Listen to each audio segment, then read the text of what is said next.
After my son's death, my daughter-in-law disappeared with her lover and took everything that mattered. I learned that before I even learned how to breathe again. 3 days after the funeral, I stood at a bank counter.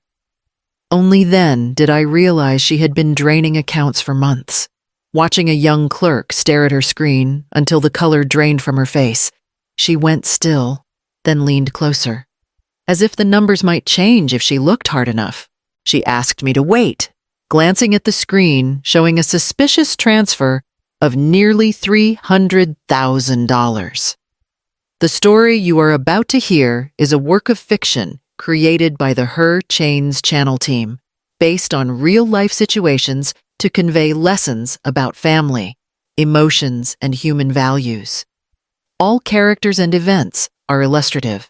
My name is Althea Brooks. I had not come to the bank chasing answers or revenge.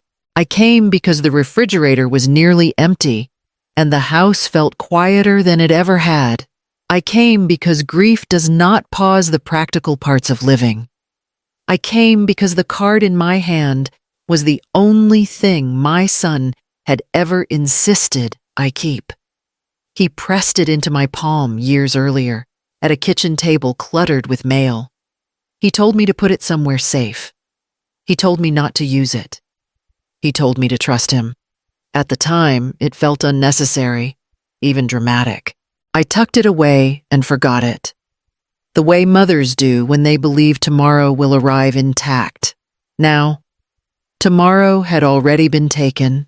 My daughter-in-law had moved quickly.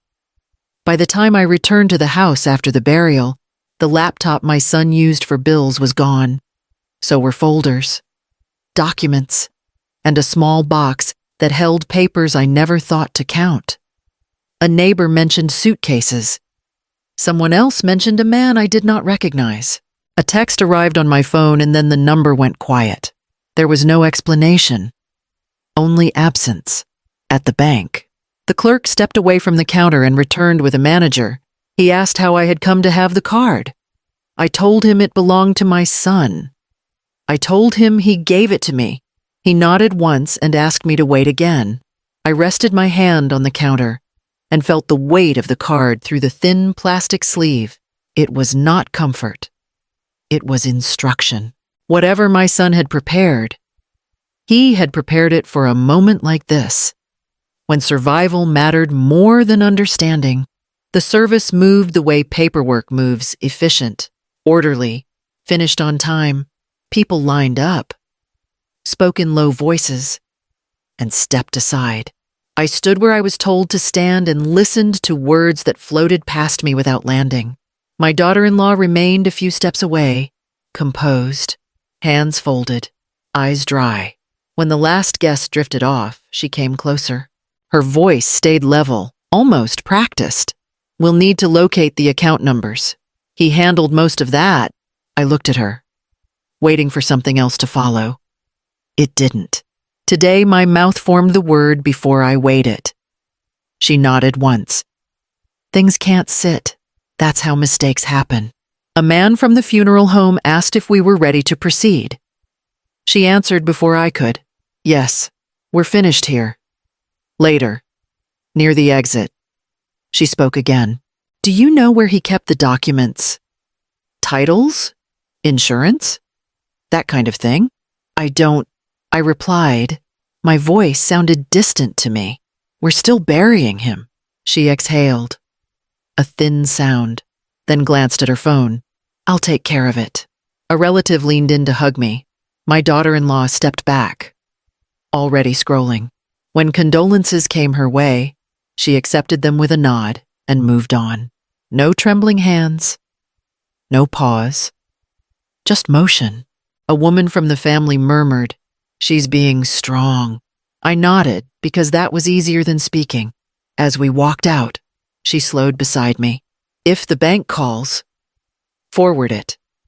I'll handle the details." "I'm his mother," I answered. "I know," she replied, not unkindly. "That's why this will be simpler if I do it."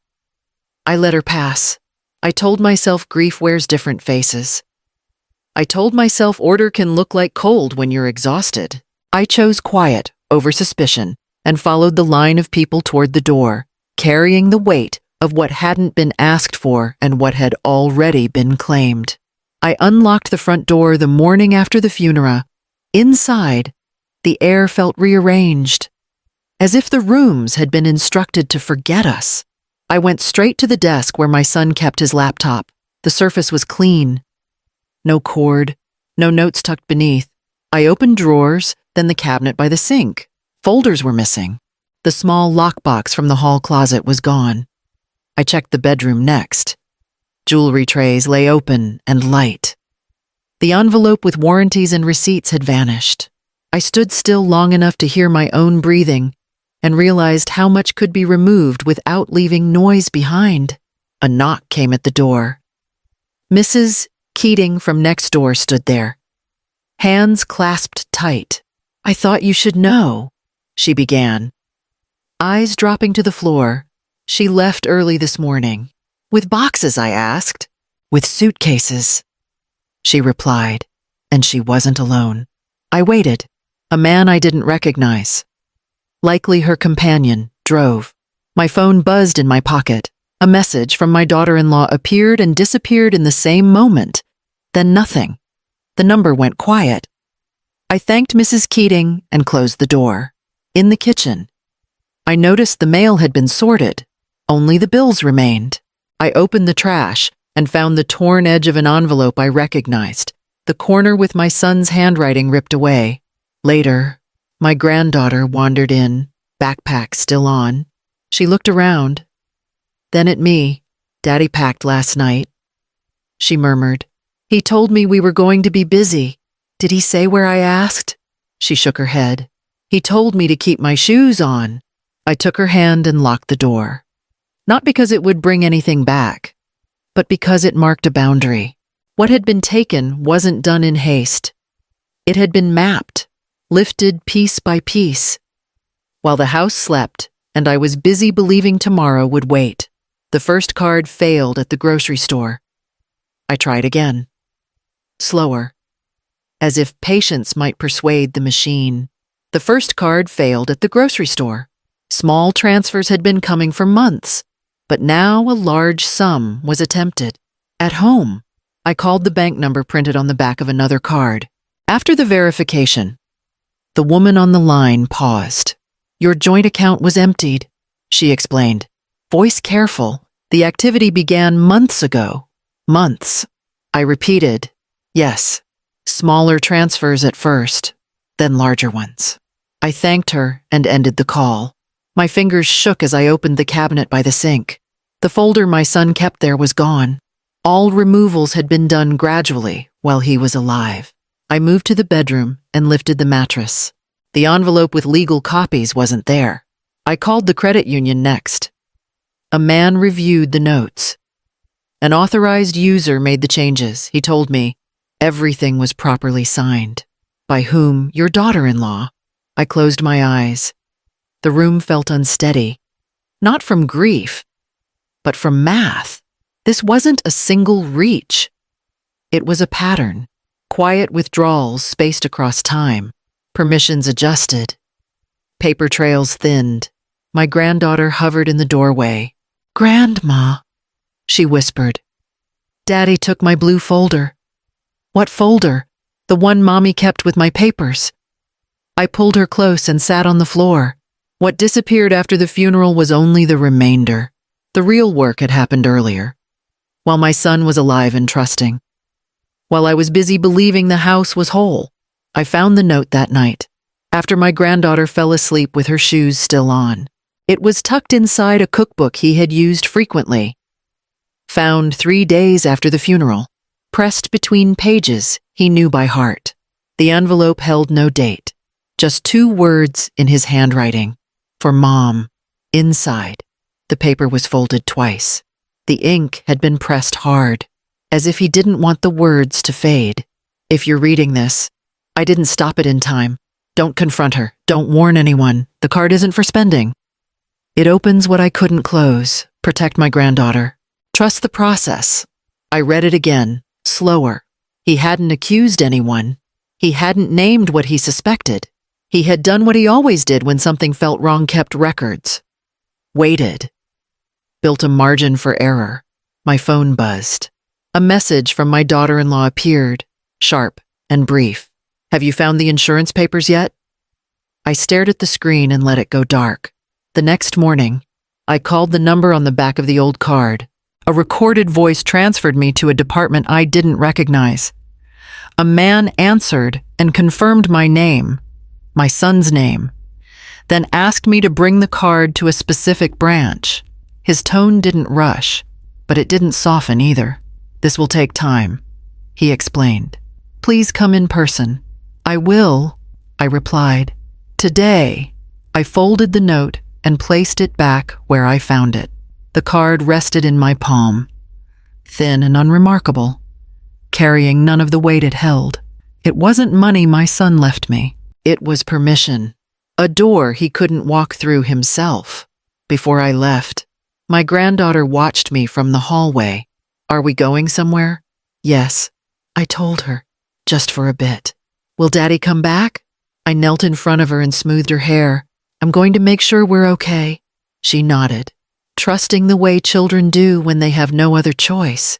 As I locked the door behind us, I understood why my son chose me. He hadn't asked for courage. He had asked for patience and the willingness to finish what he started. The clerk's fingers paused over the keyboard. Her posture changed first, then her expression. She leaned closer to the screen and lowered her voice. "Ma'am, I need you to stay right here." "I'm not going anywhere," I replied. My hands rested flat on the counter. "I just want to check the account." She nodded once and stepped away without another word. The chair behind her scraped softly as she stood. I heard a few quiet phrases through the glass. Flagged. Linked. Yes. That card. Later that morning, a man in a dark jacket approached and glanced at the screen before meeting my eyes. "How did you come to have this card?" "My son gave it to me," I answered. "Years ago." He drew a slow breath. "Please come with me." Inside a small office, he closed the door and took a seat across from me. He didn't rush. That felt intentional. "This card doesn't access a standard account," he explained. "It activates a protected file your son established several years back. Protected from what I asked. From unauthorized access." He replied, then continued, "And from one specific person." He turned the monitor toward me. My name appeared first. Beneath it, my son's. A third name glowed in red. "She attempted a transfer yesterday." He continued, $274,000. I kept my face still. "She already removed what she could." "That attempt failed," he told me. "Your son placed a fraud alert that triggers review if the card appears or if certain patterns repeat." He clicked to another page. Lines of activity filled the screen. Smaller amounts moved steadily across months. A familiar name repeated beside them. "There's more," he added. "Your son left instructions for this moment." He slid a document across the desk. It outlined dates, entities, and notes written in my son's careful hand. At the bottom, a line stood alone. "Contact counsel. Don't notify the account holder." I looked up. "You've been watching." "We've been waiting," he corrected. "For you." The clerk knocked once and stepped in. "The review is active," she reported.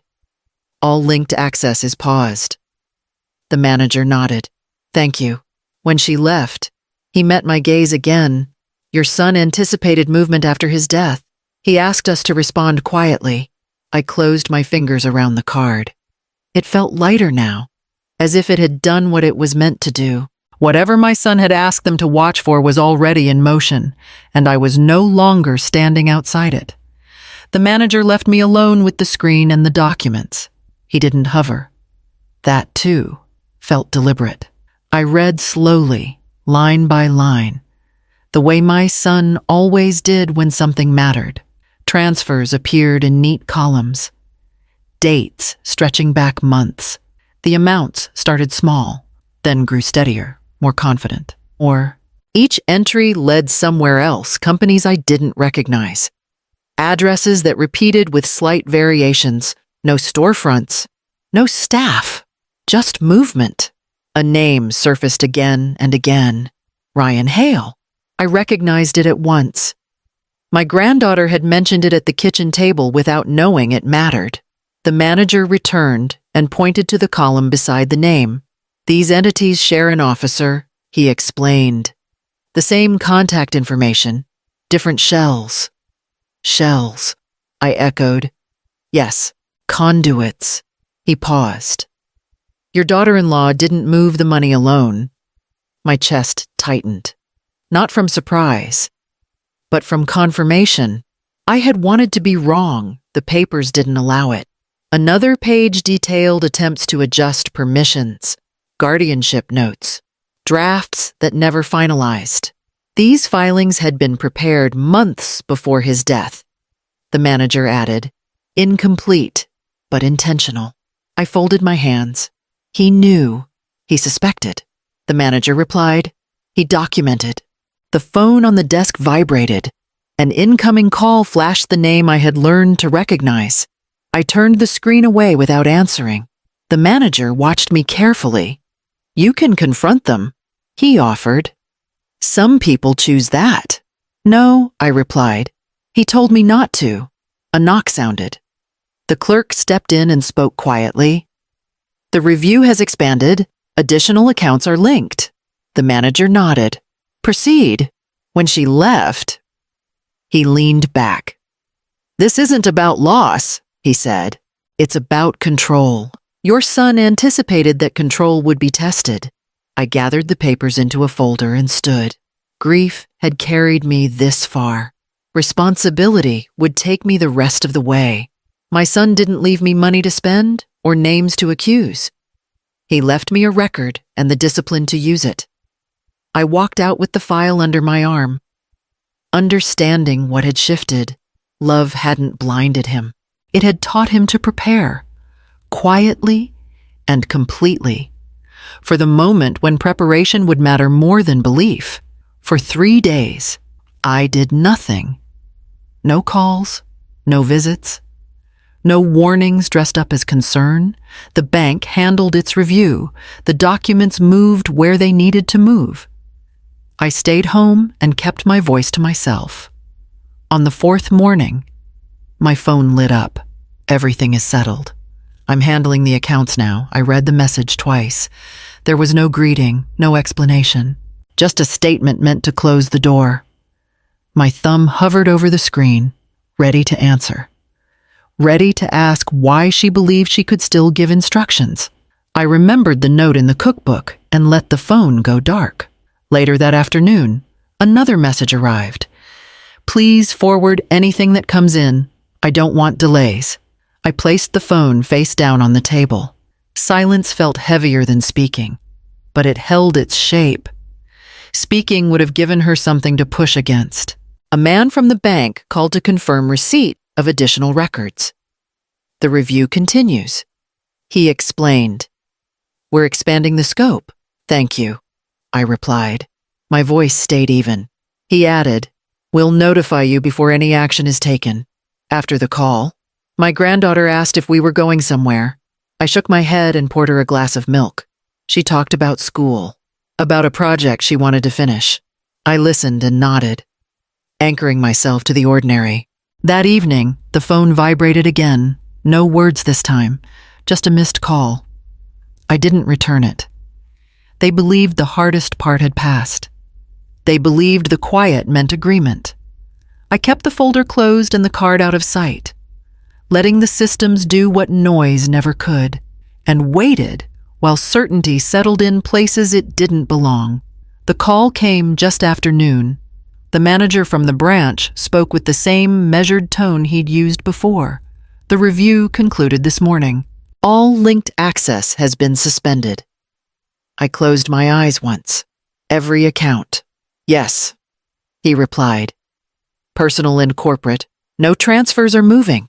An hour later, my phone rang. This time, the number wasn't hidden. You need to fix this. my daughter-in-law demanded. Her voice cracked in places she tried to smooth over. Nothing is working. I kept my words short. I don't have access. That's a lie. She snapped. Her accomplice? Ryan Langston. Can't even move funds between the shell companies. That would be part of the review. I answered. She inhaled sharply. You went behind my back. There was nothing left to go behind. I told her. You changed the permissions. The line went quiet. Then another voice cut in, low and tight. This is Ryan. I recognized the confidence he tried to hold. The records list you as an officer, I replied. They also list the transfers. Silence followed, heavier than shouting. When my daughter-in-law spoke again, the certainty was gone. We were just organizing things. The filings began while he was alive. I reminded her. That's not organization. She tried once more. You don't understand how these things work. I understand enough, I replied. And so does the bank. The call ended without goodbye. Later that afternoon, the manager confirmed additional actions. The accounts remain frozen, he explained. Legal review is underway. There will be questions about the shell companies. I replied. Yes, he agreed. I set the phone down and watched my granddaughter color at the table. Her hands moved carefully, staying inside the lines. Control had shifted without noise or spectacle. What they mistook for freedom had closed around them, and nothing they pressed would open it again. 3 days after the accounts were frozen, the attorney called in the morning and spoke plainly. The funds are secured in a trust, he explained. There's oversight. No single person can touch it without review. That's what he wanted, I replied. He paused. He planned carefully. After the call, my daughter-in-law tried once more. Her voice carried less anger now, more calculation. We can talk, she offered. This doesn't have to be permanent. It already is. I answered, for her sake. She didn't argue. The line went quiet on its own. That afternoon, my granddaughter sat beside me at the table, coloring the same page she'd started days ago. Are we staying here? She asked. Yes, I told her. We're staying. She nodded and went back to her work. I watched her hand move, steady and sure, and understood what my son had done for us. He didn't leave comfort. He left structure. He didn't leave anger. He left protection. There's a lesson I carry now, one I didn't learn quickly. Love isn't loud. It prepares. It documents. It steps aside so others can stand without fear. I haven't told her everything. I don't know if I ever will. Some truths protect better when they're carried quietly. If this story meant something to you, take a moment to like, comment, or subscribe. Someone listening might need to hear that strength doesn't always announce itself. It simply makes sure the door holds when it matters most.